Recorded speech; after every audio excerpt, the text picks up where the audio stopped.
Cause commune. Chemin de traverse. D'autres voies pour imaginer demain.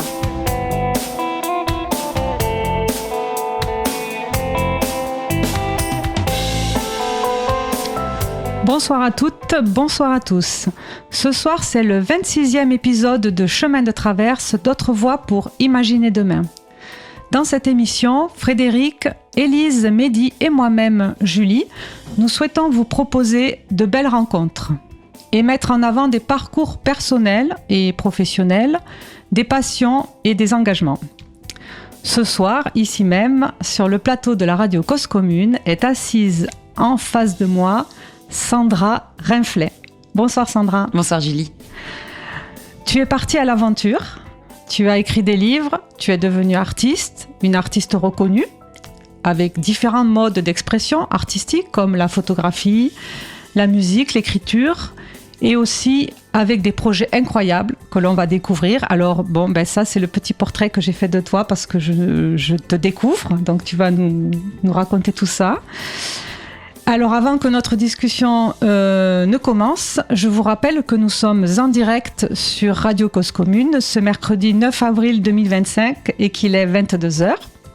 Vous nous écoutez sur 93.1 en FM ou en DAB+, en Ile-de-France et partout dans le monde grâce au site internet causecommune.fm. Ce soir, nous avons avec nous Jérôme qui... Bonsoir. Bonsoir Jérôme. Donc Jérôme fait l'émission Rayon Libre sur la radio Cause Commune le lundi à 14h. Voilà. Et ce soir, donc Jérôme remplace Frédéric, qui n'a pas pu venir. Alors n'hésitez pas à participer, à oser nous appeler, à intervenir en direct. Nous attendons vos questions. Alors pour cela, notre téléphone est branché. Vous pouvez nous appeler au 09 72 51 55 46. Ou alors, vous pouvez, si vous voulez, réagir sur le salon web de la radio. Alors, pour ça, rendez-vous sur le site internet causecommune.fm. Alors, vous allez dans le menu chat et là, vous cliquez sur le menu chat et vous choisirez le salon Chemin de traverse. Alors, je suis avec Sandra Rinflet sur le plateau, que j'ai découvert grâce à l'exposition qu'il y a à la basilique cathédrale Saint-Denis. Frédéric aussi, d'ailleurs, a découvert cette exposition et nous t'avons découvert. Et nous avons été très émus par cette exposition. Merci. Voilà. Et du coup, on voulait t'inviter parce qu'on a vu que tu faisais plein de choses très inspirantes. Que ce soit à Saint-Denis ou partout dans le monde, et que il y a beaucoup de choses à voir et à lire que tu nous as fait, que tu nous montres, et je pense que ça inspire beaucoup de monde parce que j'ai vu beaucoup de gens qui étaient touchés par ce que tu faisais. Pour te connaître et pour savoir comment tu es arrivé à faire tout ce que tu as fait, parce que tu as je vois osé énormément, tu as fait beaucoup de choses et donc tu nous inspires. On a envie de mieux te connaître, de même presque savoir un petit peu d'où vient ton énergie. Et on pourrait peut-être commencer par comment tu as démarré tout ça quand tu étais jeune ado, jeune adulte. Est-ce que tu étais déjà très aventureuse J'avais pas le droit de l'être, donc je crois que ça a créé le désir très fort. Si vous voulez que vos enfants restent à la maison, surtout ne les empêchez pas d'aller voir ailleurs, parce que pour moi ça a été très contre-productif.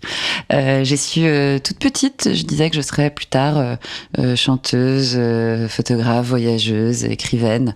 Je savais pas trop exactement ce que je voulais faire, mais je savais que je voulais travailler à partir du réel et inventer une manière de le regarder.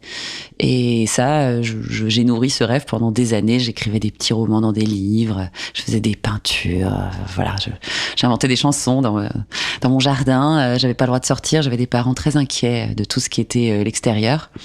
Mais il me laissait un peu tranquille avec cette idée tant qu'elle n'était pas très concrète. Et au lycée, moi, je faisais un bac littéraire, option art plastique.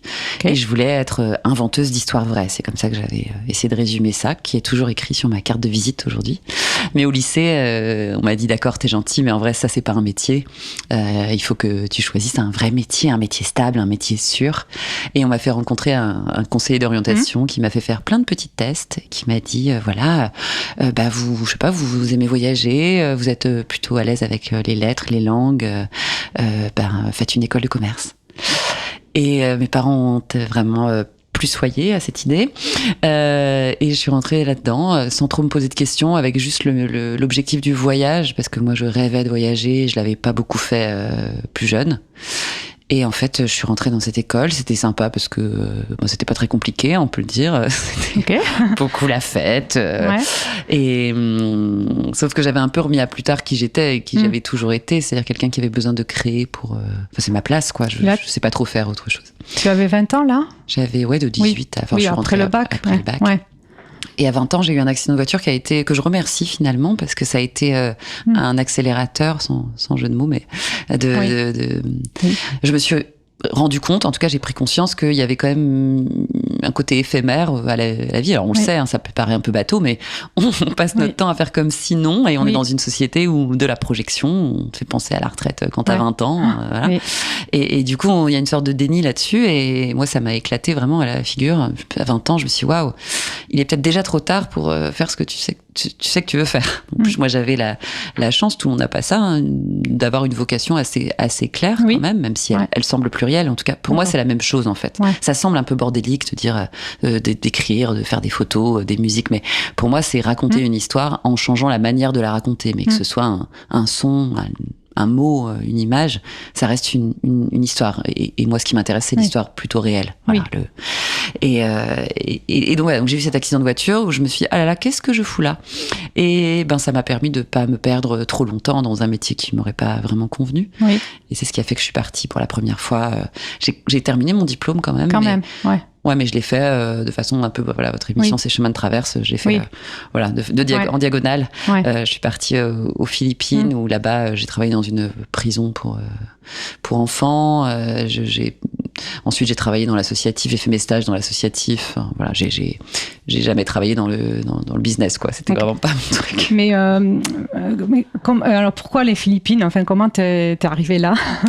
Je crois que je connaissais pas. En fait, par principe, tout ce que je connais pas m'intéresse. Et c'était juste après, il y avait eu les enlèvements de Jolo à l'époque, donc il y avait très peu de touristes, et c'était la première année où ils rouvraient l'université aux étrangers, et je sais pas, ça me fascinait ce pays un peu de loin, et puis ils parlent anglais, et en vrai on aurait pu m'en proposer un autre et ça m'aurait plu un peu pareil, oui, tout ce que moi j'ai vraiment un grand désir pour les lieux que je ne connais pas, pour les gens que je ne connais pas. Aujourd'hui, je voyage moins loin parce que entre-temps, il s'est passé quand même des prises de conscience écologiques qui à l'époque étaient assez lointaines. Mais c'était mon premier grand voyage, et c'était merveilleux parce que à la fois j'ai appris plein de choses vraiment concrètes.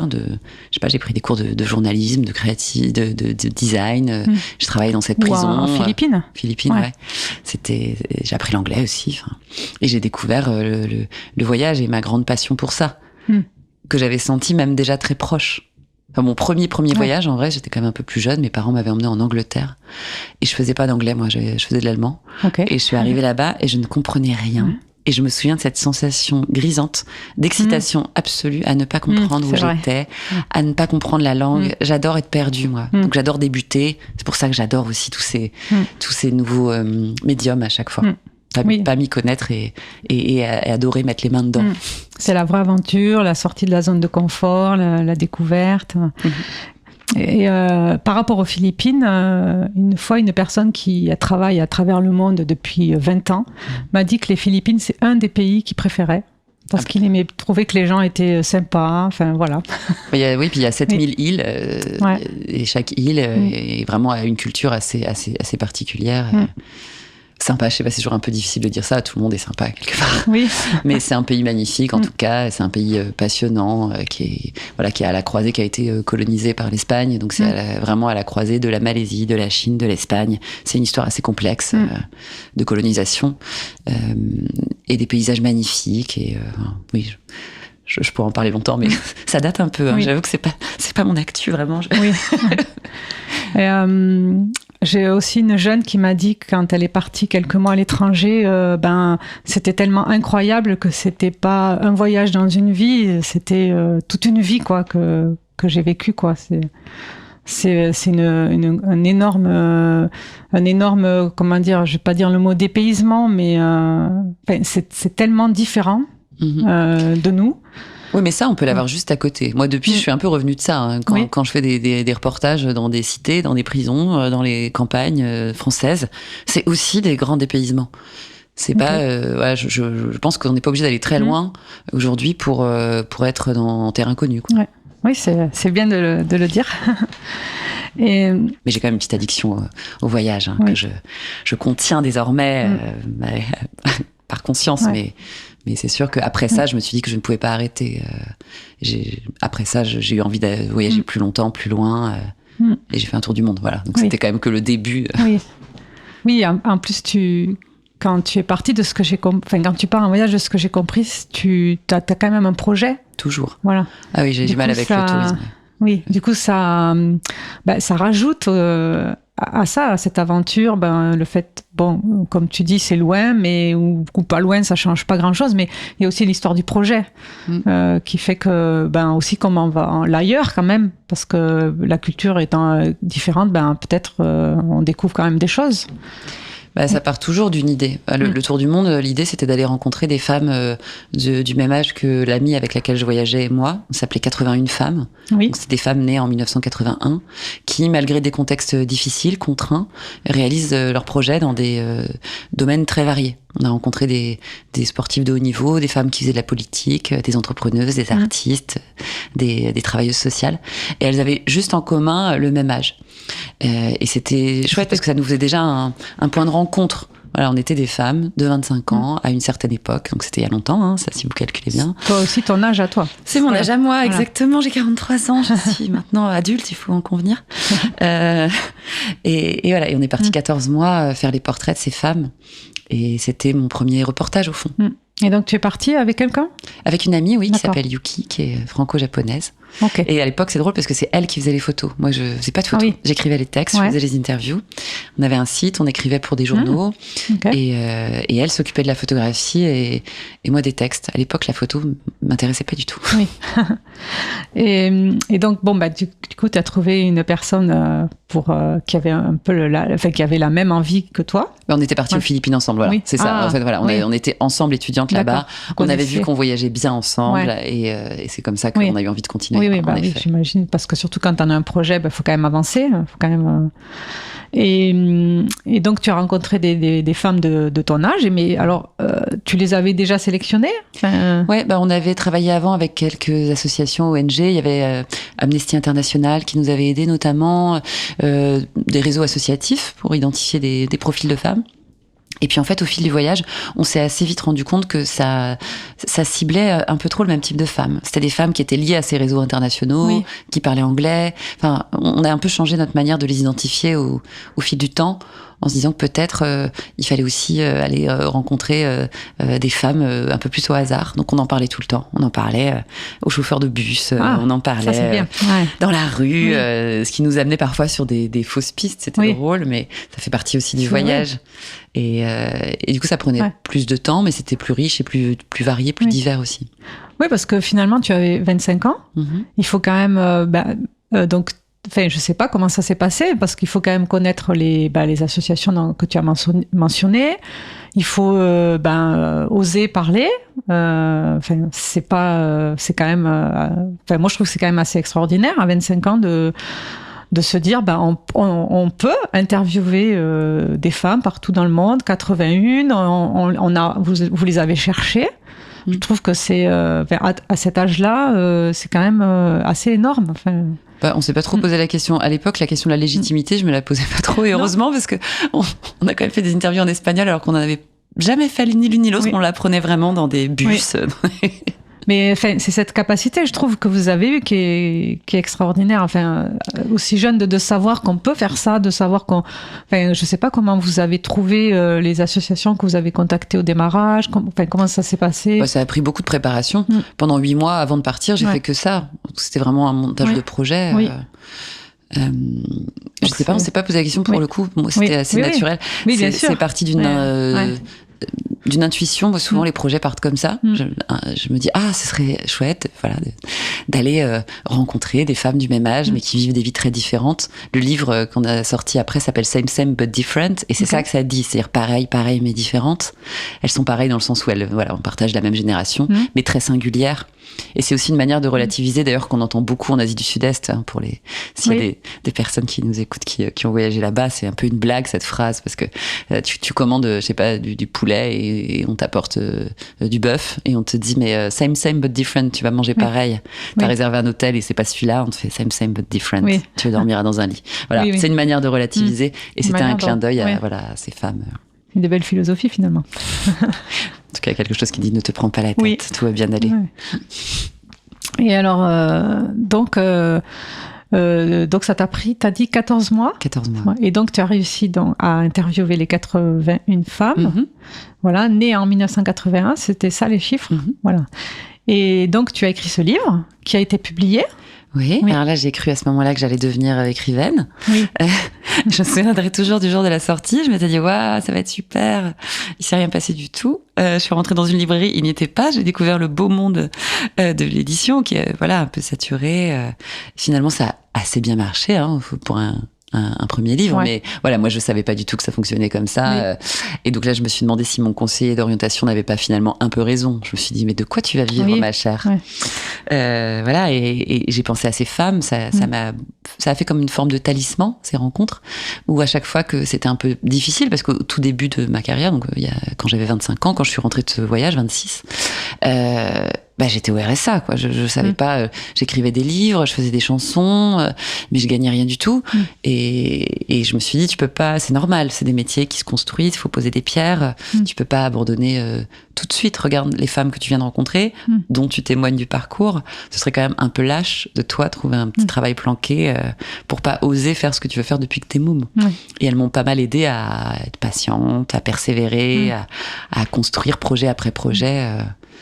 Sans se décourager, parce que c'est vrai que c'est des métiers qui demandent une forme de détermination. Oui, un investissement énorme.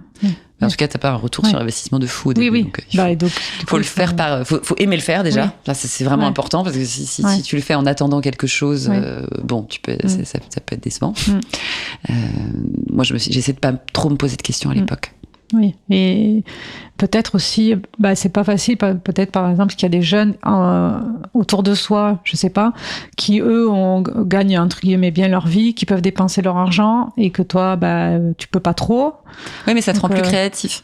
Voilà. T'es obligé de trouver des petites manières. Moi, ça m'a inspiré des choses. Je crois en fait fort en la contrainte. D'ailleurs, c'est pour ça que ce projet parlait de ça, et tous mes autres projets depuis sont très liés à cette question de la contrainte. En quoi est-ce que la contrainte peut aussi être une source d'inventivité où ça te permet de pas être assis confortable, quoi. Donc quelque part tu dois bouger plus.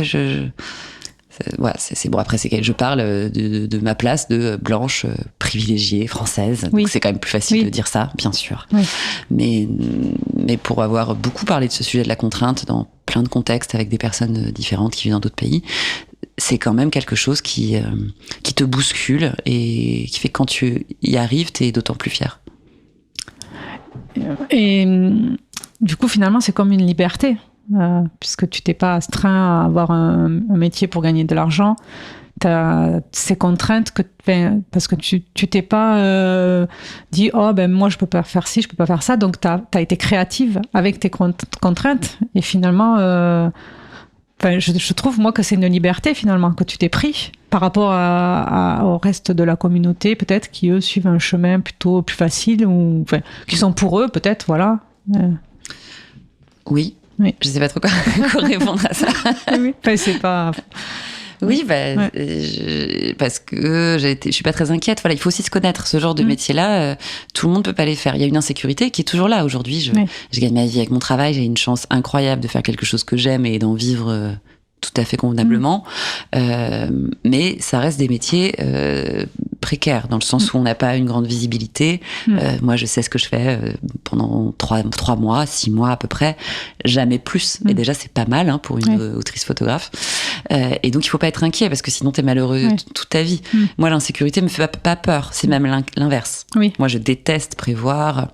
Si tu me demandes ce que je fais en décembre, j'ai envie de te dire, rappelle-moi en novembre. Enfin, c'est très compliqué pour moi de projeter. Et donc, ça me va. Voilà, mais il faut faire des choix qui correspondent à ce qu'on peut supporter, notre caractère. Oui.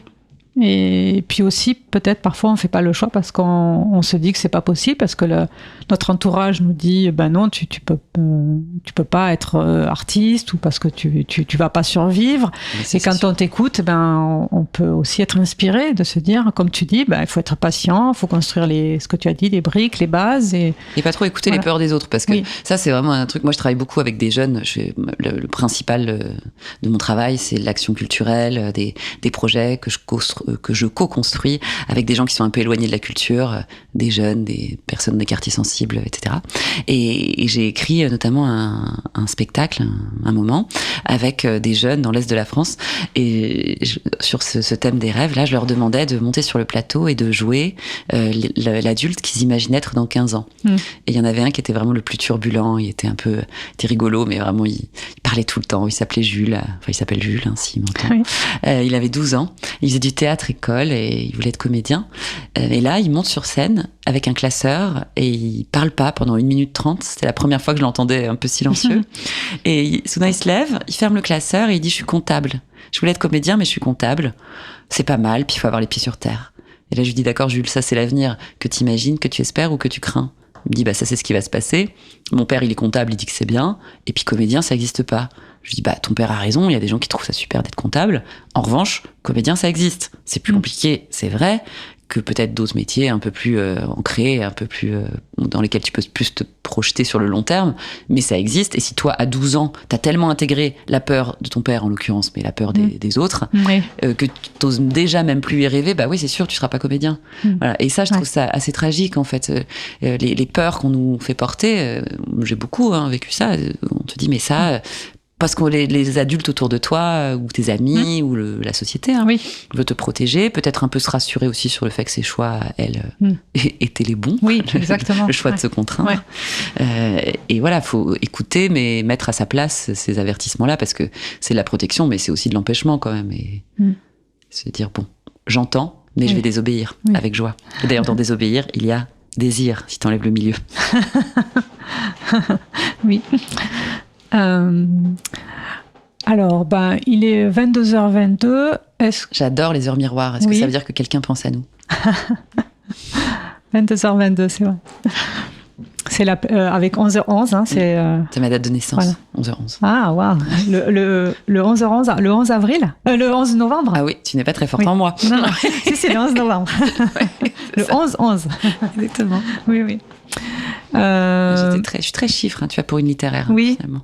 Mais moi, je trouve que je me dis, c'est vraiment une inspiration. Quoi, les chiffres? Non, c'est peut-être pas forcément les chiffres en soi, mais justement, j'ai préparé une question qui me... je me demande où tu trouves ces inspirations.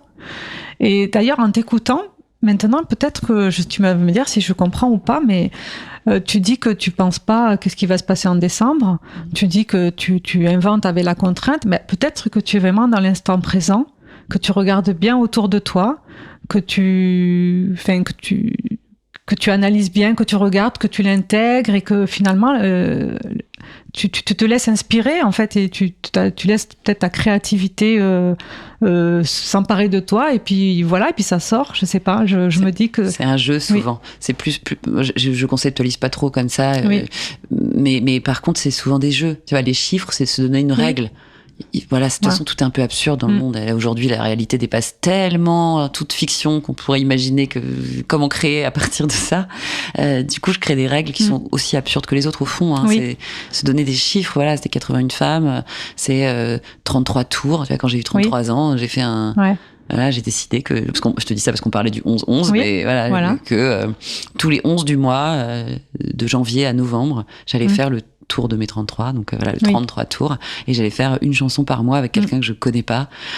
Ça n'a pas de sens, voilà, c'est juste un jeu auquel je me suis vraiment astreinte. Par contre, c'est très sérieux. C'est comme les gosses, quand ils jouent, ils sont très sérieux. Tu blagues pas avec ça. Moi, je suis très sérieuse dans mes inventions de jeu. Et du coup, je faisais un clip, un clip par mois pendant 11 mois, jusqu'au 11-11, où j'ai atteint cet âge qui, apparemment, on dit qu'à 33 ans, c'est l'âge où on est censé être le plus heureuse. D'accord. Heureux, statistiquement. Bon. Je ne sais pas. Du coup, moi, j'ai passé, donc je ne sais pas si je ne serai que sur le déclin désormais. Est-ce que voilà. Alors, je propose une petite pause musicale. Très bien. Voilà. Donc, Sandra, tu as choisi des musiques pour ce soir. Qu'est-ce qu'on va écouter ? Là, si on parle de 33 tours, je pense que c'est l'heure d'écouter Cap. En plus, ça va bien avec ce que tu disais. Ok, oui, Cap. Cap, de relever la tête, de sourire entre les gouttes. En ce moment, on en a besoin. Hein. Il pleut très très fort quand même sur le monde. Oui. Et voilà, c'est une chanson que j'ai écrite avec Julien Pauline, qu'on a improvisé un peu. Comme tout ce projet s'est fait. Et on avait fait un petit clip. Moi, je vous en dis pas plus, elle est assez claire, hein, je crois. Elle est en français en plus, celle-là. Parce qu'on a fait des chansons dans plein d'autres langues inaudibles ici, mais celle-ci est normalement assez parlante. Ok, alors on va écouter Cap de Sandra Renflet et Julien Pauline, avec la participation de Julien Pauline.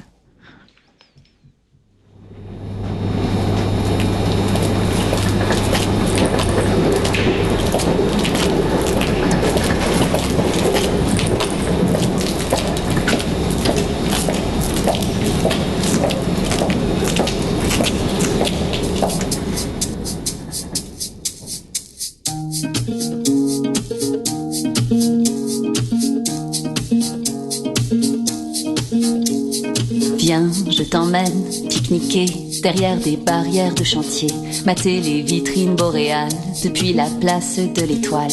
Un chien qui traîne entre les jambes, une poignée de marrons qui flambent pour réchauffer tes matins froids, tes mains tressées entre mes doigts. Tes mains tressées entre mes doigts. On enfoncera le bouchon juste assez loin pour que le vin coule à flot entre nos lèvres à la commissure de nos rêves. Cap, de relever la tête, de sourire entre les gouttes. Cap, cap, de faire de novembre un mois d'août. Cap, de relever la tête, de sourire entre les gouttes. Cap, cap, de faire de novembre un mois d'août. D'un tas de pluie en vie, on tirera sur les interdits, aux fléchettes à la carabine, et tes larmes feront moins les malines. Filons au bois chercher des traces, voir si le loup s'y cache. Sur le canal, les bras en croix, attrape ma main, on plonge à trois. Attrape ma main, on plonge à trois. On enfoncera le bouchon juste assez loin pour que le vin coule à flot entre nos lèvres à la commissure de nos rêves. Cap, de relever la tête, de sourire entre les gouttes. Cap, cap, de faire de novembre un mois d'août. Cap, de relever la tête, de sourire entre les gouttes. Cap, cap, de faire de novembre un mois d'août.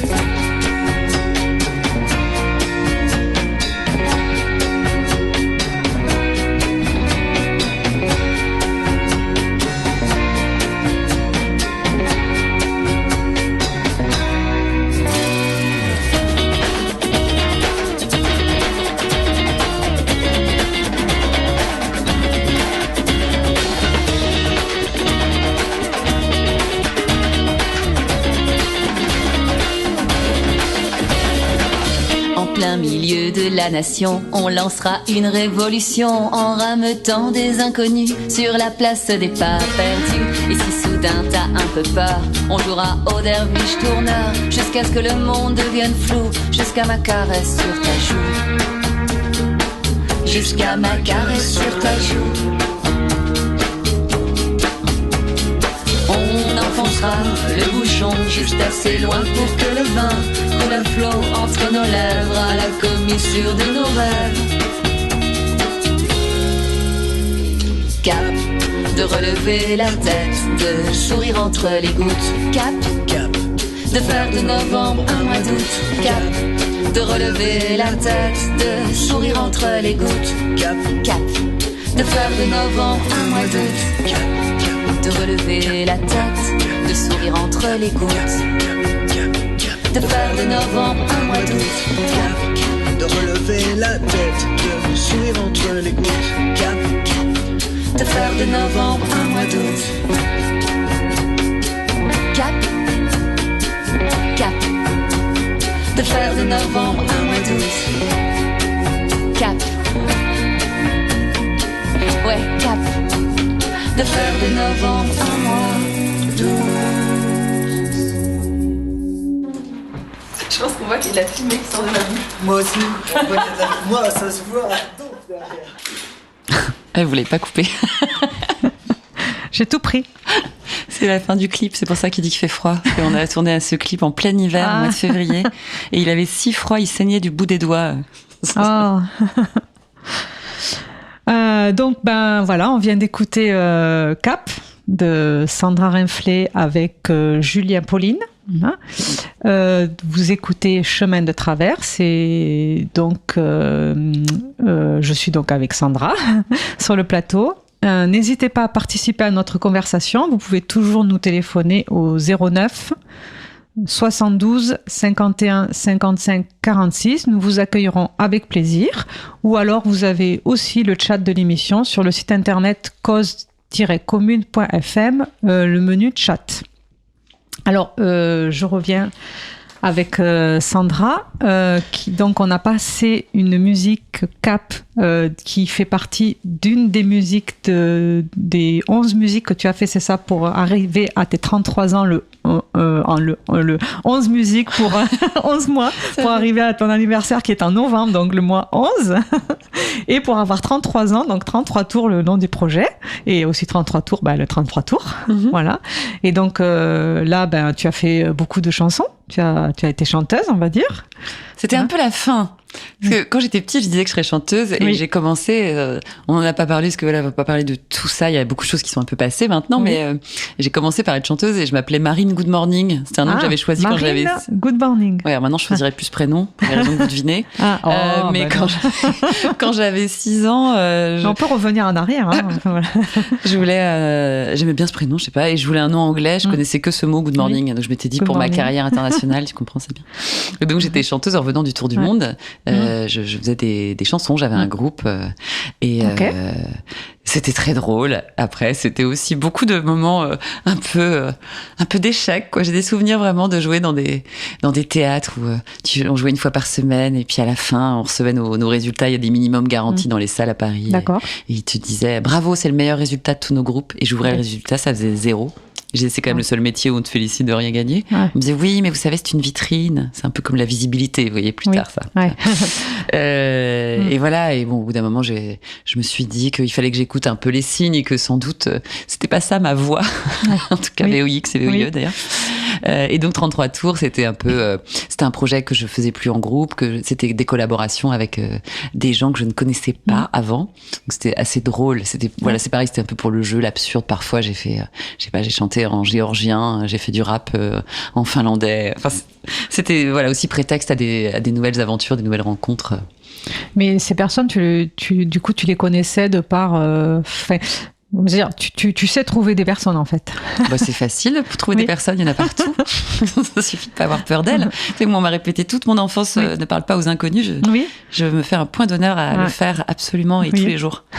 Donc oui, ça facilite les rencontres parfois improbables. J'adore. Oui. Je crois beaucoup au hasard aussi. Tu rencontres souvent les bonnes personnes au bon moment. Et parfois, c'est des petits... bon, parfois tu te racontes des histoires toute seule, parce que je peux te raconter une petite anecdote, si tu veux, sur la fin de ce 33 tours, qui est liée au Tour du Monde. Pendant le Tour du Monde, on était passé en Indonésie et on avait rencontré quelqu'un qui nous aidait à identifier des femmes. Il bossait pour une association. Et il était aussi guérisseur, ce mec. Et il m'avait dit, j'avais des gants de moto, j'étais arrivée en scout, et il m'avait dit, est-ce que tu as un point dans la main? Et je lui avais dit, oui, j'ai un grain de beauté. Et il m'avait dit, ah d'accord, très bien, est-ce que je peux te dire quelque chose? Quand tu auras 33 ans, donc j'en avais 25, ça marchera pour toi, tu vivras de la création, c'est certain. Et donc je m'étais donné ce petit contrat-là. Tu vois, tout à l'heure, on parlait de galère, des RSA, tout ça. Je m'étais dit, bon bah, tant que t'as pas 33 ans, Guédé, il s'appelait Guédé, te l'a dit. Il avait écrit sur un petit papier « Some people remember », dis-moi si j'avais raison, avec son adresse. Et je m'étais dit, bah, tant que t'as pas 33, tant pis, tu galères, mais c'est pas grave, tu sous-loues ton appart, tu te débrouilles, tu fais du stop. Il y a plein de manières de faire les choses avec moins de moyens, c'est tout à fait possible. Et donc, à la fin de 33, quand j'ai eu 33 ans, en effet, j'avais sorti plusieurs livres, je commençais à être photographe, ça marchait, en tout cas, je vivais de ce que je faisais, j'étais très heureuse de ça. Et donc, je me suis dit, en clin d'œil, je vais aller le voir. À la fin du 33 tours, je vais retourner en Indonésie, donc là, je pars avec une caméra, avec l'idée de faire un petit documentaire sur retrouver la personne qui m'avait prédit qu'à 33 ans, je ferais vraiment ce métier. Et donc là, je galère vraiment à le retrouver. Il est plus dans le village où je l'avais rencontré. Et finalement, je le retrouve. Et Guédé me dit, je ne suis plus guérisseur, ça gagnait pas bien, je suis agent immobilier. Ah ouais, voilà. Je dis, ça fait 8 ans que je pense à toi et que je me dis que je te dois ça. Et écoute, je le dois à moi, du coup. Mais merci de l'avoir dit néanmoins. Ça m'a servi de cap, pour reprendre le mot. Ouais. Il a quitté son métier de guérisseur. Pragmatique. Un homme pragmatique. Voilà. Alors, donc tu as fait donc toutes ces musiques là. Il y a Cap, voilà. Et donc tu as été chanteuse à ce moment-là. Et puis après, de temps en temps, tu continues à chanter quand même? Oui. Bah, disons que j'ai arrêté de vouloir en faire un métier il y a pas mal de temps. Mais j'aime bien, et en fait c'est un moyen c'est un outil de création comme un autre, quoi. Voilà, pour moi maintenant. Donc je mets, quand je fais des performances autour des expos, ça m'arrive de créer une petite chanson. Voilà, je m'interdis jamais de le faire, mais en tout cas c'est plus, c'est pas mon travail, c'est pas mon ambition. Voilà, même si j'ai toujours une grande affection pour ça. Peut-être j'en écrirai pour d'autres à un moment, je ne sais pas, après. Mais c'est superbe de faire une expo ou un petit challenge et d'avoir plusieurs modes d'expression autour d'un projet, comme une chanson pour l'expo ou une chanson pour d'autres projets que tu as eu. On verra plus tard que tu as fait aussi d'autres chansons pour ça. Il faut se connaître. Il y a des gens qui sont verticaux, c'est des spécialistes, et on a vraiment besoin d'eux et d'elles. Super. Moi, je suis contente que ma chirurgienne ne soit pas aussi jongleuse ou cracheuse de feu. Voilà. Je suis contente qu'elle ait travaillé très profondément son domaine d'activité. Voilà. Moi, je ne suis pas de ces personnes. Je suis plus transversale. J'adore commencer. Après, avec les années aidant, et puis la société te validant dans certains domaines, tu te spécialises un peu malgré toi. Moi, quelque part malgré moi, parce que j'ai pas vraiment choisi de devenir photographe, et je le suis devenue par conjonction d'événements, et puis tant mieux. J'adore ce métier. Je trouve qu'en fait aujourd'hui il me correspond parfaitement. Mais ça a été une sorte de concours de circonstances. C'était pas mon intention première.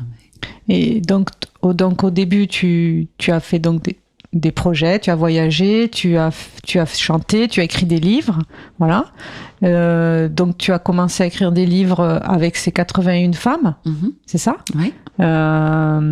Donc c'était pas ton premier livre, si? Si, ça c'est le premier. Ah, ça c'est le premier. Et c'est le deuxième qui m'a amené à la photographie par hasard, vraiment par hasard, parce que pour le sujet du livre, j'ai trouvé que ce serait bien d'avoir des photos. C'était un livre assez conceptuel qui s'appelle « Je t'aime maintenant ». J'avais eu cette idée parce que j'étais partie chanter, donc c'est encore, on fait des petits flashbacks parfois, mais c'était après le Tour du Monde. Je m'appelais Marine Good Morning et je faisais des petits concerts. J'étais allée au Québec notamment, pour moi, patrie de la chanson française, faire des concerts.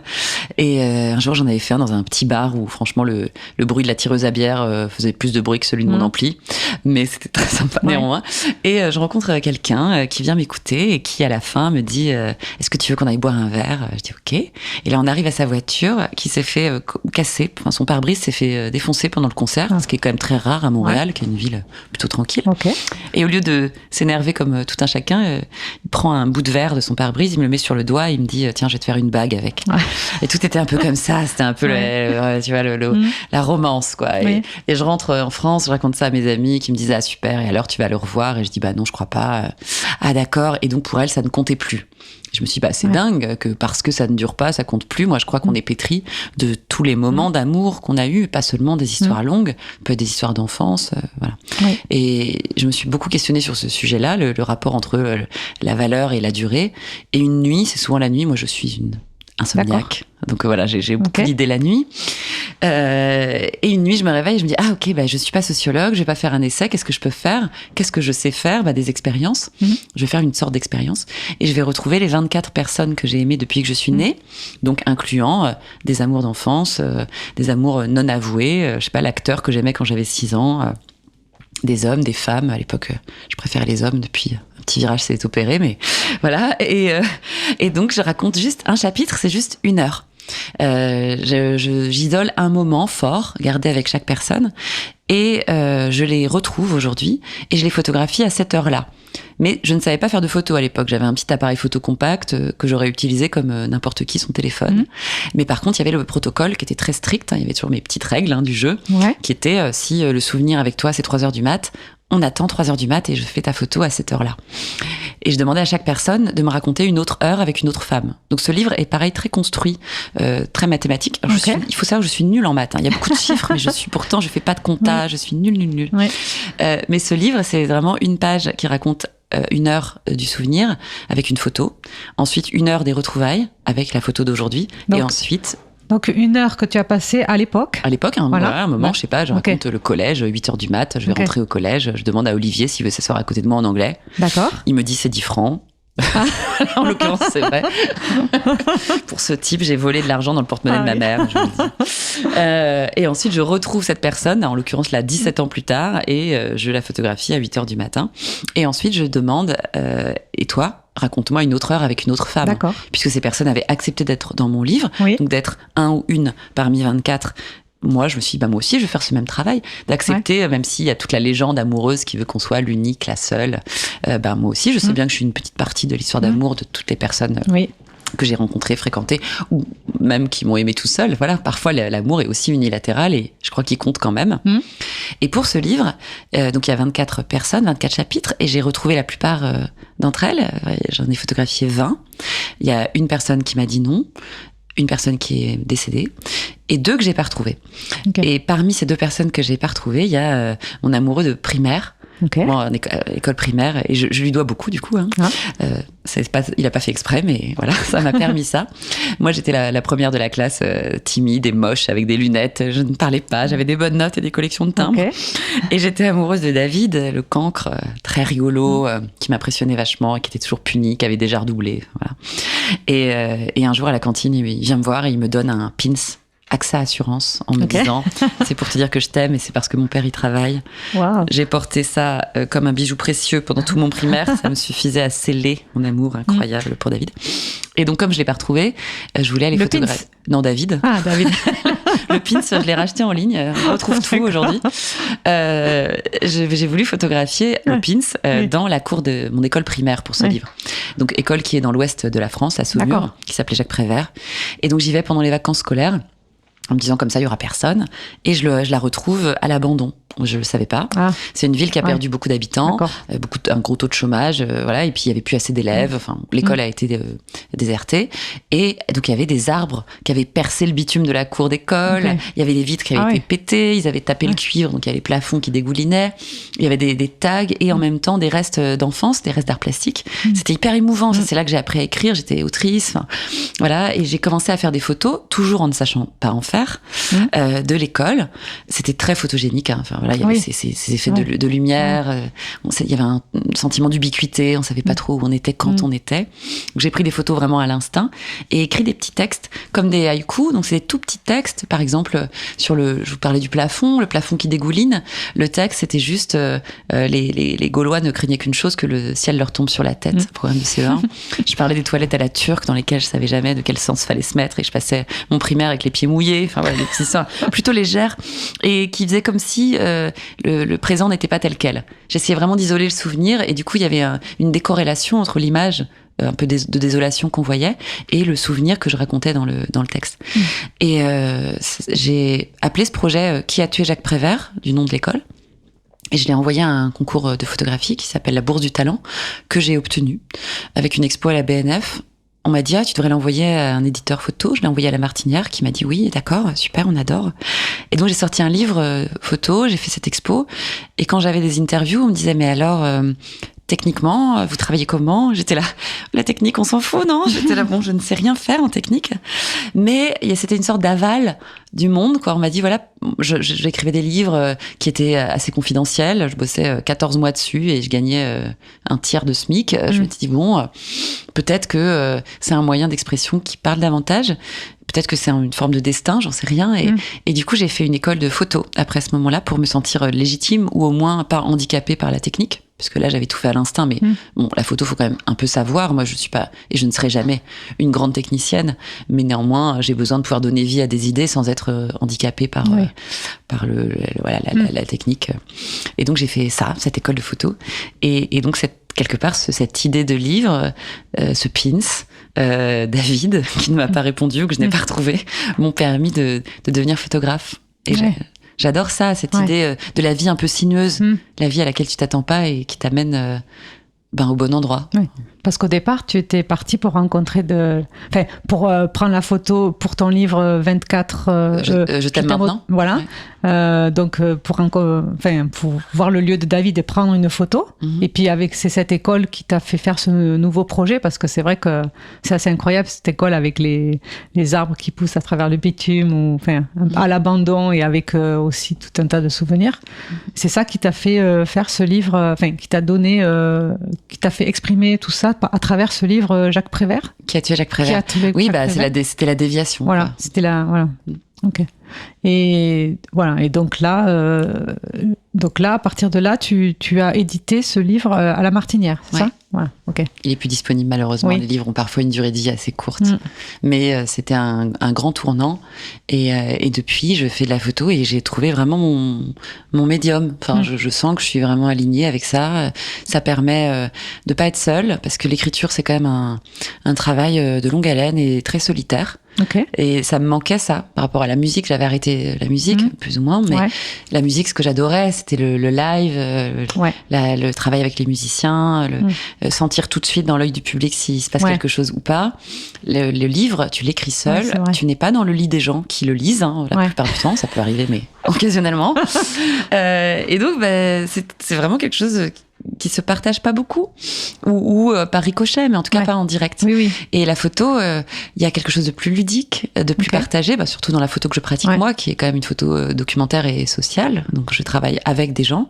Il y a d'ailleurs toujours des grandes phases où je ne fais pas de photos, où je vais rencontrer les gens, comprendre. Je fais pas de photos de presse, ou très peu, parce que j'aime le temps long.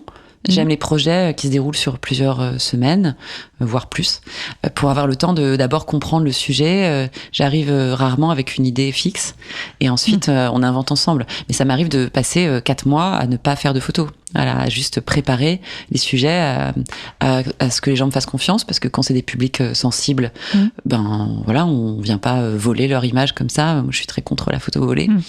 C'est quelque chose qui se construit avec elle et eux, et j'adore ça. Ça me rapproche très fort du voyage. Cette immersion dans des mondes qui sont pas les tiens et qu'il faut d'abord comprendre avant de saisir. Alors, donc, tu dis que tu fais des photos... comment dire, Documentaire, c'est ça? Oui. Documentaire mis en scène. C'est-à-dire que c'est très spécifique. Enfin, je sais pas si c'est ça que tu voulais me demander, pardon. Exactement ça. Et je voulais aussi rajouter que moi, personnellement, quand je les ai vus, alors oui, c'est documentaire parce que c'est vrai, ça raconte quelque chose. On va en se parler. Mais moi, je les ai trouvés quand même très artistiques. Parce que tu parles de Nouvelle Reine. C'est une j'ai vu aussi Voix. Ah oui, Voix aussi. Voix X. Oui. Ouais. Bah, Voix, peut-être si on prend les choses dans l'ordre, peut-être on peut parler de ça. Oui. Parce que c'était vraiment mon premier gros projet photographique après Qui a tué Jacques Prévert. Je l'ai beaucoup aimé, vraiment. Ouais. Merci. C'était un projet très long cours qui m'a pris 5-6 ans, où j'ai travaillé sur les artistes empêchés. Donc là, on retrouve un peu le thème de la contrainte. J'étais partie faire un reportage en Mauritanie, une commande, et je m'étais rendu compte là-bas qu'il n'y avait pas très peu de salles de spectacle, peu de galeries d'art. Il y en a, mais très peu. Et j'avais rencontré néanmoins des artistes assez talentueux. Et je m'étais demandé, mais comment vous faites pour créer quand il y a si peu de moyens de diffusion dans un pays où c'est la charia, donc la loi islamique qui décide ce qui est haram ou pas, ce qui est autorisé ou pas. J'avais par exemple rencontré Oumar Bal, qui est un sculpteur, qui avait été un peu contraint par sa famille, ou la pression de la société en tout cas, parce que on dit dans l'islam qu'il faut éviter de créer des ombres, parce que dans les ombres se nichent les djinns, donc les esprits mauvais. Et lui, on lui disait, mais faut que t'arrêtes, tu vas nous porter malheur avec tes sculptures, c'est pas possible. Ouais. Et donc il avait essayé d'arrêter. Il avait fait autre chose, il avait fait de la peinture, il était parti travailler au Sénégal, à Dubaï, ailleurs. Et puis en fait, il s'est dit, mais si je ne fais pas les choses chez moi, qui les fait ? Et puis c'est là qu'il avait ses idées, il crée des grands oiseaux en fil de fer. C'est un jeune homme qui avait grandi dans un petit village, il avait vraiment pas d'argent, donc il travaillait avec ce qu'il trouvait, il faisait des sculptures en métal, en fil de fer. Et il est revenu et il s'est dit, même si c'est difficile, c'est nécessaire. Je pense que ça dépasse la création, ça fait changer un peu les choses, ça fait changer, ça développe, ça permet en tout cas de militer pour plus de liberté de création et donc d'expression. Et ce qui est paradoxal, c'est que lui-même a été tellement empêché qu'il est bègue. Voilà, il a du mal à s'exprimer autrement que par la création parce qu'il a eu beaucoup de pression. Et donc on a imaginé ensemble cette photo qui est pour moi peut-être la plus importante de ce travail et qui est une des premières où il est avec ces énormes oiseaux de fer qui peuvent pas voler, ils sont très très lourds et lui-même je l'ai enroulé dans du fil. C'est un peu ça le travail que je fais en photographie, c'est à la lisière du documentaire et du plastique. C'est-à-dire que ça part toujours du réel et du récit. Je fais d'abord écrire les gens ou raconter, on fait des ateliers assez longs et ensuite à partir de leur histoire je leur propose une transposition, une interprétation. Donc et en ça c'est pas très simple parce que même dans la photo, c'est très cloisonné. On parlait de non-spécialisation, même dans un domaine, donc la photographie, ça change un peu, mais c'est quand même encore assez segmenté. Il y a la photographie documentaire journaliste, par exemple, qui là doit vraiment coller au réel le plus possible, le reportage, et la photo plasticienne type Arles, où là c'est un peu plus conceptuel et très décorrélé souvent du réel. Ce que je fais, c'est à la lisière des deux. Et ça a été assez dur à défendre. Ça m'a pris autant de temps que ça, parce que j'étais finaliste des prix photo, c'était ma façon d'essayer d'en vivre, et je les avais jamais. J'étais toujours coup de cœur, donc t'as l'encouragement, mais pas le soutien matériel. Parce que c'était souvent soit trop mis en scène, soit trop plastique. Et voilà, et à chaque fois, je me disais, j'arrête, tant pis. Et puis, c'était plus fort que moi. Il y a parfois des sujets qui sont tellement ancrés en nous, on a tellement besoin de les faire, qu'on continue quand même. Voilà. Et donc, après la Mauritanie, je suis partie en Iran, en Papouasie-Nouvelle-Guinée, pour parler d'une contrainte géographique, à Madagascar, pour parler d'une contrainte économique, au Brésil, au moment de Bolsonaro, parler d'une contrainte politique et soudaine, parce qu'à la différence des autres pays, c'était une réaction brutale. Quand il est arrivé au pouvoir, il a supprimé le ministère de la Culture, par exemple. Donc, le danseur étoile de l'Opéra de Rio est devenu chauffeur Uber. Enfin, voilà, ils étaient un peu dans un état de sidération. Très brutal. Par rapport aux autres pays où la contrainte est plus présente depuis longtemps et où il y a des adaptations. En Iran, les artistes m'avaient vraiment bluffé par la résilience qu'ils avaient, par leur manière de contourner un peu l'interdit en jouant sur les mots. Voilà. Et donc ce travail, je l'ai fait longtemps. Donc tout ce que je gagnais en France dans mes autres projets en action culturelle ou quoi, je l'investissais dans ce projet-là. Et en 2020, et c'est pareil, je crois, assez fort, moi, quand même, au signe, au destin. Je crois pas en Dieu, mais en une autre forme comme ça, un peu magique, je crois. J'ai eu un prix qui s'appelle le prix Roger Pic de la SCAM, en plein confinement. Et c'était assez drôle parce que soudain, mon sujet me rattrapait. J'avais pensé ce travail depuis 2016 et je me sentais privilégiée. Je me disais, moi, je parle de ce travail, de la contrainte, de la création sous contrainte, alors que moi, je vis en France, dans un pays de culture et de liberté néanmoins. Et puis d'un coup, il y a eu donc le premier confinement où tout le monde était à égalité, et le second où là il y a eu cette distinction essentielle, non essentielle, qui m'a vraiment heurtée, et beaucoup d'artistes avec moi ou d'acteurs de la culture, parce que là on nous a dit Zara peut rester ouvert, les magasins de fringues c'est ok, les théâtres c'est pas ok. Et ça, voilà, cette consommation, je comprends l'alimentaire, la médecine, tout ça bien sûr, mais la consommation possible et pas la culture, c'était vraiment dire ça c'est très accessoire, et on le voit aujourd'hui avec les politiques financières de réduction des budgets de la culture. C'est terrible. Enfin, c'est considéré que c'est accessoire. C'est fondamental, la culture. Enfin, c'est ce qui nous fait penser. C'est politique aussi. Et là, du coup, j'ai décidé d'étendre ce projet à la contrainte sanitaire, qui n'avait pas été au programme au départ. Et donc, j'ai rajouté la France. Et pendant le deuxième confinement, j'ai fait des portraits d'artistes français empêchés pour cause de Covid, mais dans des situations différentes, parce c'est pareil, c'est très inégalitaire. Je sais pas, j'ai photographié un comédien, j'ai photographié Benjamin Laverne de la Comédie Française dans la salle Richelieu en travaux, qui était moralement empêché, parce que quand même on lui disait qu'il pouvait pas créer, mais qui avait quand même une assurance matérielle qui restait financée, payée. Il y avait des artistes, par exemple, qui n'étaient pas encore intermittents. Pour eux, c'était hyper dur, parce qu'eux, ils n'avaient droit à aucune aide. Donc, ils étaient à la fois empêchés de créer et matériellement hyper handicapés. Et donc, voilà, j'ai fait ce travail. Et ce qui était encore plus mis en abîme, c'est que j'ai eu plein d'expos cette année-là. Expo invisible, du coup. On a eu une expo dans la galerie de la SCAM. J'ai eu une expo à la MAC de Créteil, qu'on a repoussée plein de fois. Ça a commencé, je crois que c'était en janvier 2021. Ça devait durer 2 mois. Ça a duré 6 mois. Et à la fin, on pouvait rentrer par petits groupes de 15 personnes masquées. Et je me suis dit, ça pouvait pas être mieux, au fond, parce que je vivais dans ma chair mon sujet de l'empêchement de la création sous contrainte. Et ça m'a fait prendre conscience de la fragilité de ces acquis-là qui le sont jamais vraiment. Et comment il faut se battre pour conserver notre exception culturelle, qui est, oui, bien sûr, une chance. Je crache pas dans la soupe, je sais où je grandis, où je vis, où je crée.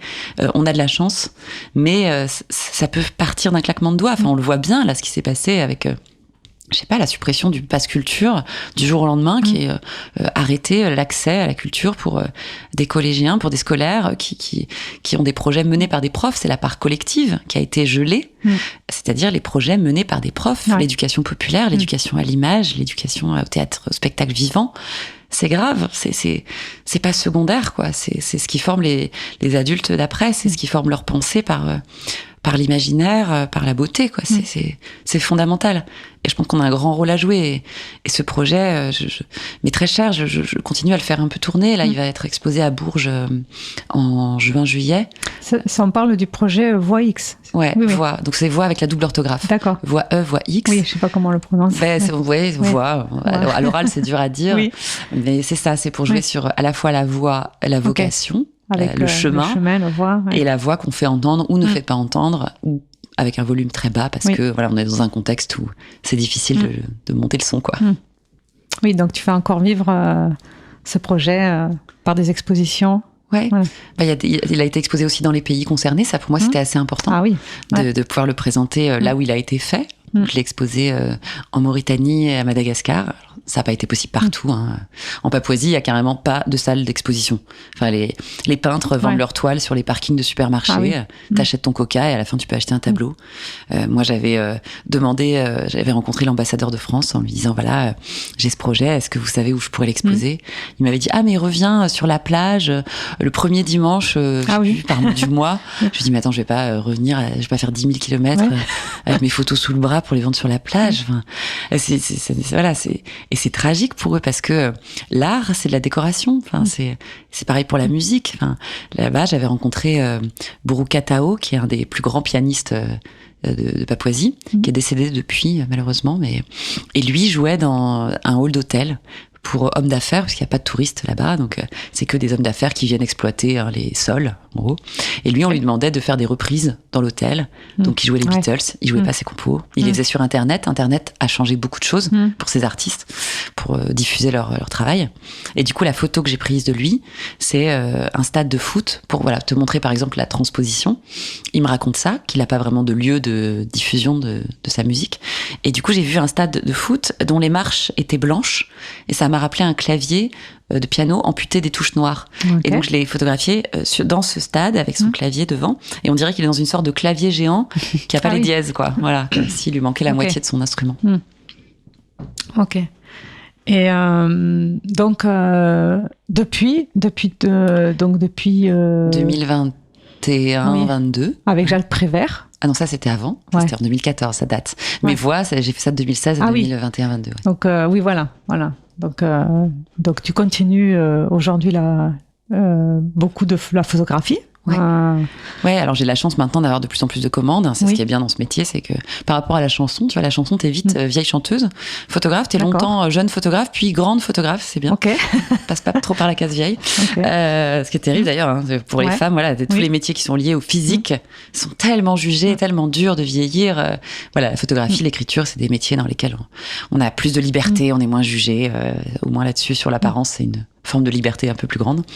Et depuis, oui, je fais de la photographie, beaucoup de commandes publiques. Moi, je travaille beaucoup dans l'espace public, d'ailleurs, j'adore présenter des photos dans des lieux communs, où c'est accessible à tout le monde, où il n'y a pas forcément besoin de faire le pas, de rentrer dans une galerie, mais que ça vienne dans les lieux. Ouais. J'ai fait par exemple un travail dans une cité à Saint-Denis qui s'appelle le Franc-Moisin pendant 1 an. Ah oui. Et là, j'ai fait des portraits d'habitantes et d'habitants, pareil, à partir d'ateliers d'écriture. Donc j'utilise toujours beaucoup l'écriture. Et ensuite, c'était des photos mises en scène de elle et eux sur la place. J'interrogeais la place qu'ils occupent dans cette cité où on pourrait s'arrêter à l'architecture et se dire c'est moche, ok. Sauf que ce qui se passe à l'intérieur, c'est sublime. Enfin voilà, les liens de solidarité, sans être. Enfin, je veux pas sembler naïve parce que c'est pas facile non plus les conditions de vie dans ces quartiers, mais la richesse des gens, c'est le lien social. Tout n'est pas fait dans les règles, mais tout est fait pour la communauté. Je me souviens, par exemple, parce qu'on parlait du Covid, pendant le Covid, quand la France n'avait pas de masque, il y a une voiture qui s'est arrêtée au frein à main devant le centre de santé de la cité et qui a largué 2000 masques FFP2, des masques chirurgicaux, en disant ne demandez pas d'où ça vient, mais c'est cadeau. Voilà. Ça traduit très bien l'esprit de ces quartiers-là. C'est voilà, on fait pas tout dans les règles, mais en tout cas, on est ensemble. Ces quartiers que tu connais bien. Je connais bien. Moi, je vis à Saint-Denis, pas dans une cité, mais je vis à Saint-Denis depuis 8 ans. Et j'adore le fait que tout le monde se connaisse, qu'il y ait une mixité, une diversité fantastique. Et j'y travaille beaucoup. Enfin, je travaille pas beaucoup à la mixité, mais je travaille beaucoup dans cette ville. Je trouve que c'est important d'habiter dans tous les sens du terme les lieux. Et donc, tu habites à Saint-Denis. Et alors, chez toi, tu as beaucoup de choses pour créer. C'est-à-dire, je sais pas, j'imagine ton intérieur, c'est est-ce qu'il y a des endroits où on peut, moi par exemple chez moi, je me dirais il me faut un endroit pour dessiner. Chez toi, est-ce qu'il y a des endroits Ouais, il y a beaucoup de plantes. Je sais pas si c'est pour créer, mais le vivant est très important. J'ai une grande nostalgie de la campagne. Moi, j'ai grandi dans une petite ville et la forêt est très présente. Tu vois, j'ai un tatouage fougère sur l'épaule. Je suis très très important pour moi la nature. Donc il y en a beaucoup chez moi. Et sinon, je crée. Pas beaucoup chez moi en vrai. Peut-être t'as pas besoin. Je préfère être en mouvement. Je crée beaucoup dans les transports. Pour écrire, par exemple, quand j'écris mes livres, je n'écrivais pas chez moi. J'y arrivais pas du tout. J'avais vraiment un phénomène même de procrastination très fort chez moi parce que j'étais très angoissée par la montagne de la chose. C'est aussi pour ça que j'ai arrêté d'écrire. Tu vois, mon dernier livre est sorti en 2017. C'était un roman inspiré de voyages en stop que j'avais fait en Europe. Et lui, j'arrivais vraiment pas du tout à l'écrire. C'était compliqué. Je me réservais des journées entières et tout passait avant. Soudain, faire ma vaisselle alors que je déteste le ménage devenait une urgence. J'avais peur, quoi. Ça me semblait trop long. Et un jour, j'ai réussi à déjouer mon propre cerveau. Je me suis dit, bon, ça me semble trop massif comme projet. Donc, je vais le décomposer, je vais le découper en petits bouts. Et je vais plus me dire que je dois écrire un livre, mais que je dois écrire jusqu'à 13h. Je me suis donné une limite pour créer un sentiment d'urgence. Donc, j'allais dans un bar. Et dans le bar, à qui j'avais demandé explicitement de ne jamais me donner le code Wi-Fi. pour pas Oui. trop procrastiner encore. Et donc j'écrivais jusqu'à 13h. Donc au début j'arrivais à 11h, j'avais que 2 heures et j'étais hyper frustrée. Et puis petit à petit j'avais un désir du coup, fort. Voilà. J'ai attisé le manque, quoi. Ouais. Je me suis auto-manipulée. Pas mal. Et pour réussir à écrire. Et après, il me restait l'après-midi pour faire d'autres projets. Et j'avais pas l'impression de passer une vie de solitude. Oui. Et j'ai écrit ce livre petit à petit sans trop m'en rendre compte. Donc je crée pas beaucoup chez moi. Enfin, les idées viennent de toute façon jamais au moment où on s'y attend. Hein. C'est rarement en se mettant à une table et en se disant trouve une idée qu'elle vient. C'est plutôt oui, ça peut être la nuit, beaucoup dans les trains, à vélo, en parlant, en voyant des expos, en lisant. Moi, j'ai besoin de pas mal me nourrir d'autres choses et souvent, je sais pas, je vais voir des spectacles, beaucoup au théâtre et pendant les spectacles, je pense à autre chose. Je suis un peu brouillonne. Mon esprit voyage un peu loin parfois. Et c'est souvent là que viennent les idées par ricochet. Ça a souvent pas grand-chose à voir avec ce que je regarde, mais juste être dans une position de disponibilité. Exactement. Et l'ennui aussi est très important pour avoir des idées. Si je suis dans quelque chose de trop effervescent, trop dans le faire, trop dans l'action, ce qui est un de mes problèmes, parce que je suis hyper sociable, j'ai une petite addiction à la vie sociale, qui fait que je manque de temps lax, de temps long. Oui. Donc il faut parfois le forcer un peu. Oui. L'ennui que j'ai beaucoup connu petite, je m'ennuyais beaucoup, comme j'avais pas le droit de sortir, comme j'avais beaucoup d'idées, et là il faut que je le force un petit peu plus. Voilà. Justement, quand tu vas avoir un concert, là, tu es obligée d'être assise là pendant 1 heure, 1 heure et demie. Et voilà, et du coup, c'est bien si le spectacle est nul ou le concert un peu ennuyeux, c'est plus propice. Oui, ou alors il te fait monter en toi peut-être quelque chose. Alors, du coup, tu te promènes avec un carnet ? Toujours. Oui, j'en ai plein. Okay. J'en ai plein quand j'en ai pas. C'est toujours le pire moment. C'est toujours parce que moi, je suis un peu amnésique. J'ai une forme de petite amnésie précoce. Okay. Il vaut mieux que j'écrive tout de suite parce que j'oublie très fort les choses. Ça bouillonne dans ta tête aussi. C'est peut-être ça. Je sais pas. Il y a une forme très étrange de la mémoire chez moi. Je suis hyper amnésique de l'enfance. Je me souviens de tout. Mais je peux donner les numéros de téléphone de mes amis de CE1, quoi. Tous les poèmes que j'ai appris en primaire, je les connais. Assez inutile au fond aujourd'hui, et par contre j'oublie des gens qui sont venus dîner chez moi, ou c'est terrible. Les séances de dédicace de livres, c'est des cauchemars pour moi, parce que je dois écrire le prénom de la personne, et souvent la personne me connaît bien, je le vois, elle me dit alors ton nouveau projet dans l'Est, comment ça se passe, et je sais plus qui c'est, et je trouve des petits subterfuges nuls, genre et comment ça c'est pour toi, oui c'est pour toi, et comment ça s'écrit déjà, et là la personne me répond Marie, et je suis là mais pas avec un Y, j'ai l'air débile. Voilà, mauvaise mémoire, les carnets sont vraiment des béquilles, les carnets et mes amis qui sont parfois mes disques durs externes. Oui. Et du coup, c'est très enchanteur que tu nous racontes un peu ta vie. En tout cas, moi, là, à ce point, je suis vraiment très admirative. Parce que je trouve que tu dégages beaucoup de choses. Et voilà, je ne sais pas comment dire, mais je suis très admirative. Je sais pas quoi dire à ça, merci, c'est gentil, ça me rend timide. Et donc aussi impressionnée, voilà.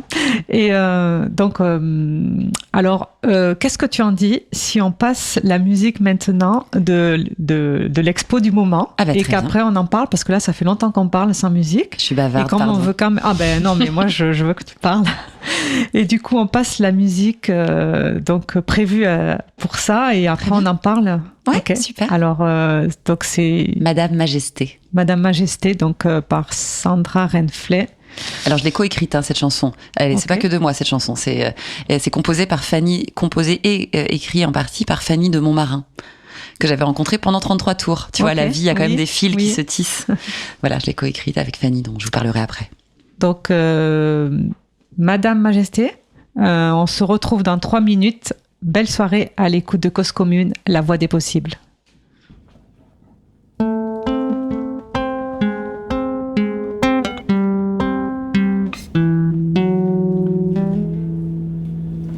Madame Majesté, de 1000 feux vous brillez, sans qu'on ne vous éclaire, fragile corps de pierre, qui résiste, qui endure, que l'on écoute à peine, qui assiste et rassure.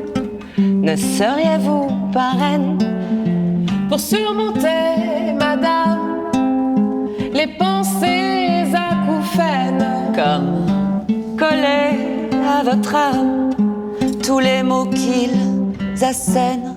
Ne pas crier, ne pas partir, ne pas vriller, surtout ne pas dire encore aimer, encore tenir, encore donner, encore rire et ne pas flancher, ne plus subir, ne pas tomber, surmonter le pire. Il faut encore devoir, encore pouvoir, encore vouloir être libre.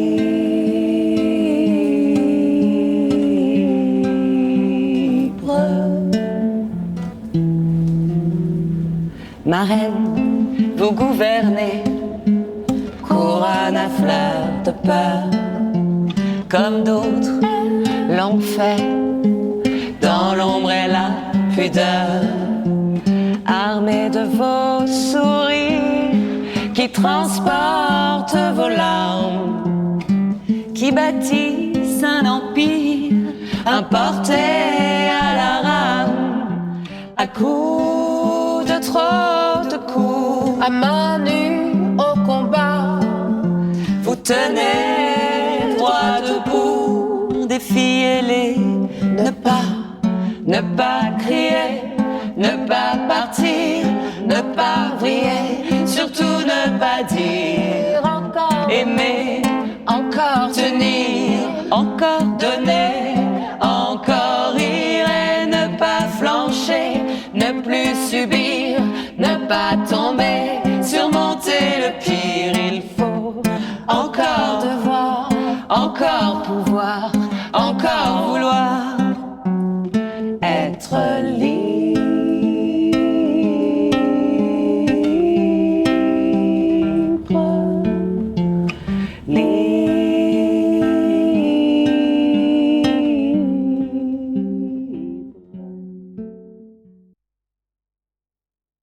Cause commune.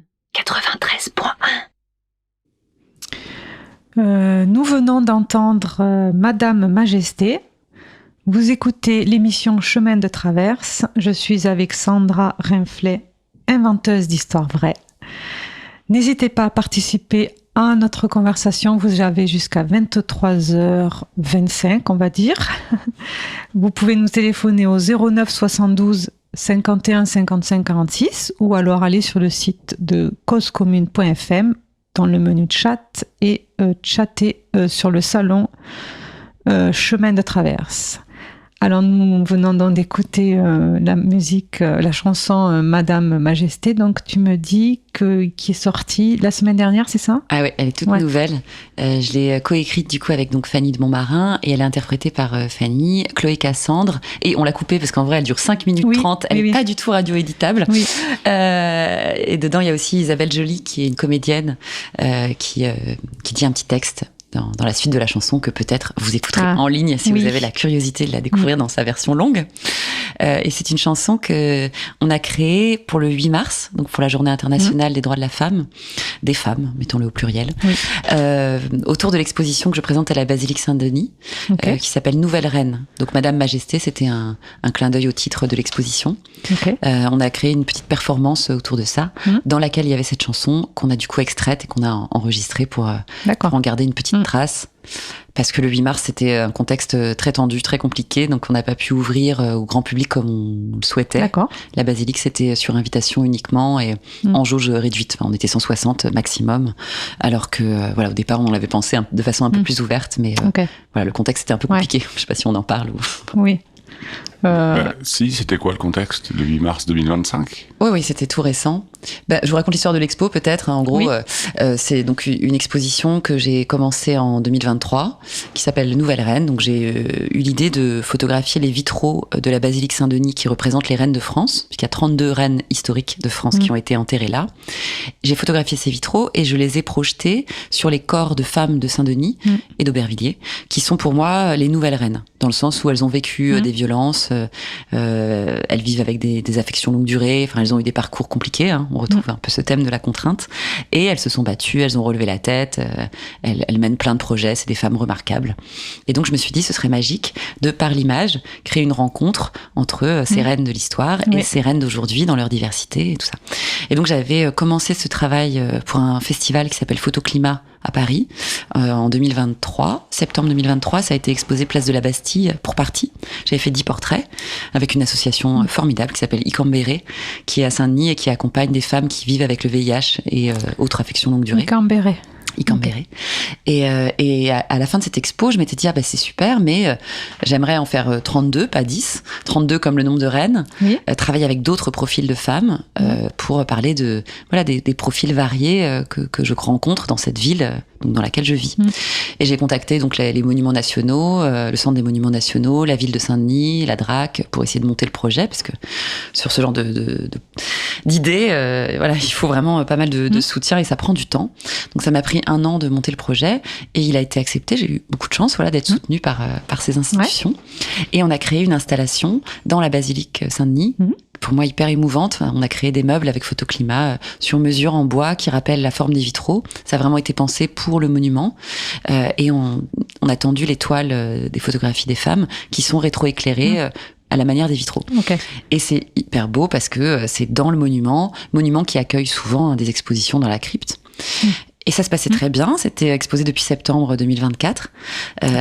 Et puis, en février dernier, donc là, il y a quelques mois, soudain, une espèce de polémique, enfin pas une espèce, une polémique, a été lancée par des groupes d'extrême droite sur X, donc sur les réseaux sociaux, anciennement Twitter, parce que des gens ont vu qu'il y avait 2 femmes voilées, en l'occurrence, sur les 32. Les autres posent dénudées. Enfin, en fait, je me suis même pas posé la question, je leur ai demandé à elles comment elles voulaient poser. Comme je vidéo-projette sur leur peau pour prendre la photo les vitraux, je leur demandais quelle peau elles voulaient montrer. Et pour moi, ça leur appartenait. On n'a jamais questionné ni leur origine, ni leur confession. Enfin, voilà, c'est juste des femmes de Saint-Denis, comme elles sont dans la ville, avec leur histoire à elles, leur confession à elles. Et l'Église même ne s'est pas posé la question. Sauf que soudain, des gens extrémistes se sont complètement focalisés sur cette histoire du voile. Ça concerne 2 des femmes. Et puis, encore une fois, moi, ça m'a révoltée parce que c'est ramener les femmes à ce qu'elles portent. Ça va jamais. Soit on porte pas assez, soit on porte trop. Et voilà. Et puis derrière ça, c'est l'islamophobie. Enfin, faut l'appeler comme ça. Et donc, il y a eu cette campagne. Excusez-moi. Oui, je m'en étrangle. Tellement je m'y attendais pas. Et ça a été relayé par la presse nationale, et c'est là que je trouve que ça a pris un tournant très inquiétant. Le Figaro, je les cite parce que c'était ça m'a vraiment heurté. C'est un journal de droite, ok, mais là, c'est vraiment passé à un autre niveau. Ils ont fait un premier titre qui disait des hijabs dans la basilique Saint-Denis, et qui m'accusait, moi, de faire de la provocation par ce projet. Ce à quoi la ville a répondu par un communiqué de presse, les monuments nationaux et le diocèse, en disant c'est une exposition que nous avons choisie et validée. Pour nous, elle est conforme aux valeurs chrétiennes. C'est bien qu'ils aient répondu. Ouais, moi j'avais été déjà très touchée au moment du vernissage. Le prêtre avait fait un discours très beau devant toutes les femmes photographiées qui étaient présentes, en disant quelles que soient vos origines, quelles que soient vos confessions, vous êtes ici chez vous, ça vous appartient ce monument. J'avais trouvé ça magnifique. Et là, cette réappropriation, cette récupération politique salissait vraiment le projet. Et donc, suite à ce communiqué de presse du diocèse, le Figaro encore a retitré la basilique Saint-Denis au service des frères musulmans. Et là, je me suis dit, mais qu'est-ce qui se passe ? Enfin, on est vraiment dans la fake news. Enfin, c'est absolument faux. Et là, ça a pris une ampleur terrible. Enfin, voilà, j'ai découvert ce qu'était le tsunami médiatique. Toute la presse a parlé de ça. C'était la presse, évidemment, politique. Voilà, même la presse de gauche qui s'est quand même levée massivement contre le racisme dont il était question. Parce qu'il y a vraiment eu dans des articles des gens qui disaient elle expose des islamistes, des femmes sans papier et même des femmes sans emploi. J'étais là, donc pas de pauvres, pas de noirs, pas d'arabes, pas de musulmanes. C'est quoi ? En fait, pas de femmes, ça va jusqu'où ? Enfin, et là, il y a eu une action d'un groupe suprémaciste d'extrême droite qui est venu couvrir certaines photos d'un voile noir sur lequel ils ont scotché les portraits de Jeanne d'Arc et Sainte-Geneviève, par ailleurs voilées, donc c'est quand même un peu une blague, en disant, ce sont elles les reines de France, des femmes blanches et catholiques. Et c'était hyper violent pour les femmes photographiées, qui sont des femmes qui sont souvent souvent dans l'ombre, à qui j'ai dit, pour une fois, on va vous mettre en lumière et dire que vos parcours sont admirables, remarquables, parce que vous avez su dépasser, et qui, une nouvelle fois, étaient ramenés à leur couleur de peau, ou ce qu'elles portent, ou ce en quoi elles croient.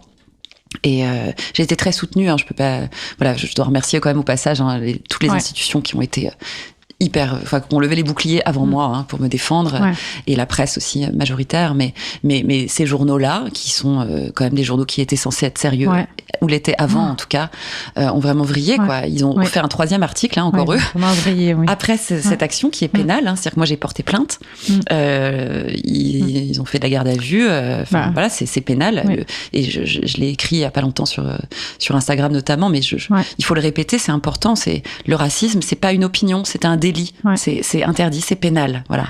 Et le Figaro a retitré que ces gens se battaient contre la propagande immigrationniste en leur donnant une tribune incroyable.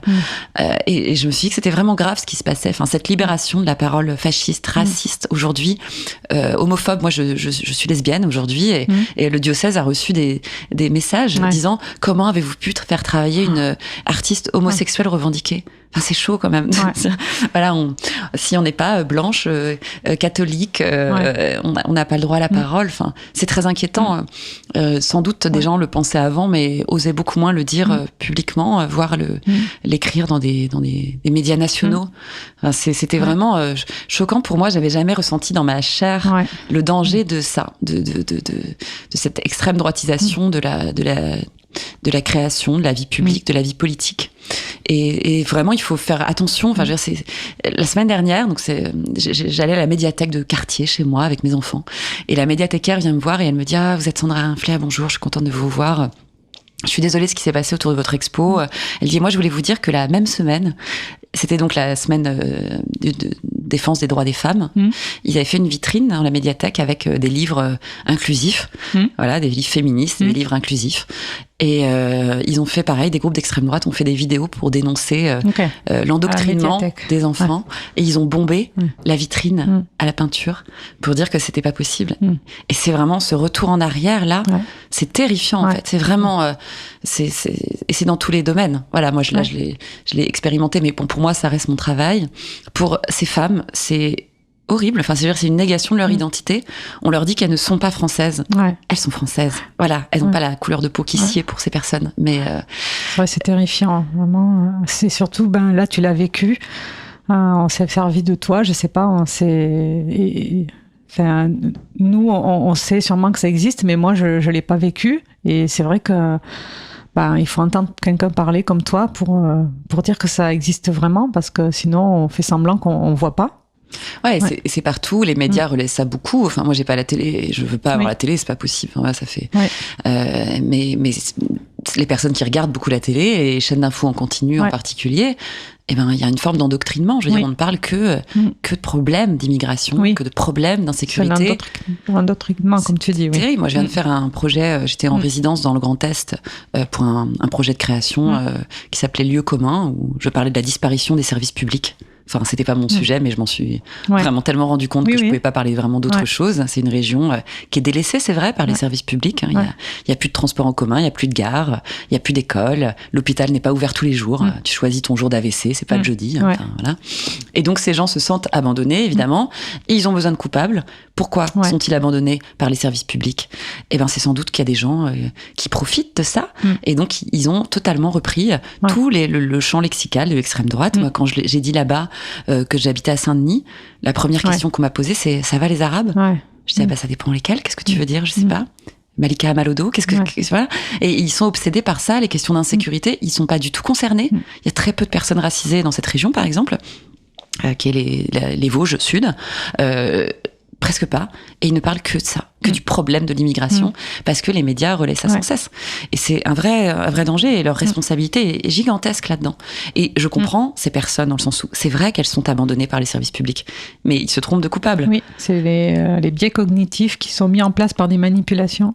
Et nous, on a un grand rôle, artiste, à continuer à à défendre cette diversité, cette idée-là de ce qu'est la France et de la richesse de ça, et le danger de ces intimidations, parce que c'est ça qu'ils font. Oui. Moi, j'ai reçu des centaines de messages vraiment hyper violents, où on me traite de collaborationniste de l'islam, de gauchiasse de merde, franchement, je vous en passe plein, quoi.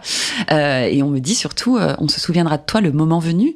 Le moment venu étant pour eux 2027, c'est-à-dire le moment où ils pourront être au pouvoir et faire comme ce que fait Trump aux États-Unis, c'est-à-dire des mots interdits, des sujets interdits. Et il faut pas céder. Le risque de ça, et c'est il faut pas céder. C'est pour moi, mais c'est aussi beaucoup pour les diffuseurs. Enfin voilà, moi je pense à la Basilique par exemple, qui a été exemplaire dans le fait de tenir bon sur ce projet, parce que c'est un projet qui ne devrait pas être polémique. Ils ont tenu bon. N'empêche que ma crainte, c'est qu'à l'avenir, ils aient plus peur. Donc eux, ils se posent la question. Et le simple fait que ça germe, c'est la fenêtre d'Overton, qu'ils ouvrent dans notre esprit. Le fait que ça germe, que du coup, on soit plus inquiet de la réception, en ça, c'est une victoire idéologique à laquelle il faut vraiment prendre garde. Moi, je vais essayer de pas faire d'autocensure dans mes prochains projets. Je travaille toujours avec des publics éloignés de la culture, et je trouve ça fascinant de leur donner la parole. C'est des gens qu'on n'entend pas, qui ont beaucoup à nous apprendre, et il va falloir que je sois vigilante aussi, parce que ça infuse quand même, quoi qu'on dise. Moi, j'ai pas eu peur pour moi directement, même si quand même ils ont donné mon adresse postale. Enfin, c'est quand même grave, quoi, en disant voilà, si vous voulez lui exprimer votre désaccord, voici son adresse, très sympa. J'ai pas peur pour moi, mais j'ai peur pour la suite, pour nos libertés de création. On en parlait pour Voix. Le virage politique qui s'amorce partout, c'est pas qu'en France, il est très inquiétant, et ça s'est passé avant le fascisme, avant la Seconde Guerre mondiale. C'était ça, voilà, choisir. Il y a une expo géniale au musée Picasso sur l'art dégénéré qui parle de ça, le début de la censure. En ce moment, tu veux dire ? Ouais. Okay. Et c'est nécessaire d'aller voir ces expositions-là, qui nous alertent en fait sur les points de vigilance auxquels on doit s'accrocher et pas se laisser impressionner. Mais ce qui est triste, c'est la polarisation. C'est soudain, il faut choisir un camp ou l'autre. Donc oui, moi je choisis le clan de l'inclusivité, de l'ouverture, et je trouve que les progrès qui ont été faits et qui sont menacés aujourd'hui sont nécessaires. Moi je comprends pas que woke soit une insulte en fait. Woke, c'est éveiller, avoir conscience, être conscient de ce qui n'allait pas, de ce qui buguait dans le système. Je vois pas comment ça peut être aujourd'hui un combat, comment on peut vouloir être contre ça. Enfin, c'est la marche du monde devrait aller dans ce sens-là, et le backlash qu'on se prend en ce moment sur le féminisme, sur l'intégration, sur les valeurs qui sont pour moi des valeurs essentielles, qui sont les valeurs qu'on a écrites sur les frontons de nos mairies, quand même. Liberté, égalité, fraternité, je rajouterais sororité. Je sais pas quoi dire, tellement je suis un peu sous le choc de leur remise en cause, mais voilà, ça va être difficile, et il va falloir se fédérer fort, et résister politiquement, mais résister aussi par la beauté, par la création. L'art a un rôle majeur à jouer, et c'est pour ça que en ça, l'affaiblissement des politiques culturelles et du soutien aux politiques culturelles, il est aussi très inquiétant, parce que les conséquences, c'est ça, c'est une extinction d'une parole dont on a nécessairement, viscéralement besoin aujourd'hui. On va essayer de tout en parler, on va essayer de tout en montrer, les diversités, et de peut-être faire un pèlerinage le 8 mars à la Basilique Saint-Denis. Le 8 mars est passé. Le prochain, un pèlerinage. Il y aura plus cette expo, mais j'espère qu'il y en aura d'autres. J'espère qu'ils vont continuer à en programmer, et que voilà, moi je vais pouvoir continuer à mon métier comme je l'aime et comme j'ai la chance de le pratiquer. Il faut qu'on te soutienne pour que tu continues dans cette voie. En tout terrain, en tout cas, j'espère. Cette expo, donc, vous pouvez la voir jusqu'au 27 avril. Tout à fait. Donc il y a encore un peu de temps, et elle est très belle, très émouvante, et il y a les peaux des femmes qui sont recouvertes par les couleurs, c'est magnifique.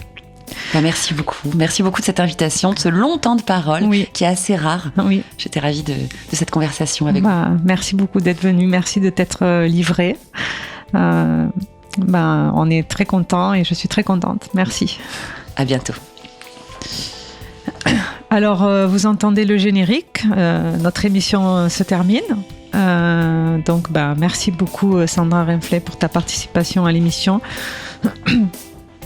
Mercredi prochain, Le 16 avril à 22h, l'émission sera animée par Frédéric et son invitée sera Isabelle Carrère, présidente de l'association Antanac, qui propose l'émission Un coin quelque part sur Cause Commune, qui fait une chronique mensuelle intitulée Que libérer d'autres que du logiciel libre dans l'émission Libre à vous sur les libertés informatiques. Donc, ça sera mercredi prochain.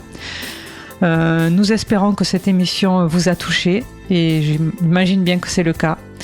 Alors, partagez l'émission avec les personnes que vous aimez. Vous aurez demain ou après-demain maximum le podcast. Donc vous pouvez vous abonner à nos podcasts et à la lettre d'actu de l'émission pour être tenu au courant de nos invités. Toutes les infos de ce soir, je vais enrichir encore, sont sur la page de l'émission Chemin de Traverse sur causecommune.fm. L'émission du jour a été réalisée par Jérôme des Rayons Libres. Juste après, à 23h30, vous pourrez écouter sur Cause Commune l'émission Minuit décousu, avec au programme ce soir En découdre avec l'Empire colonial français, le système carcéral israélien, la guerre globale entre les peuples, avec un entretien de Mathieu Rigouste. Alors j'ai regardé Mathieu Rigouste et il est né en 1981. Voilà, ça se suit. Voilà, toujours les chiffres. Et donc, ils vont parler de l'impérialisme.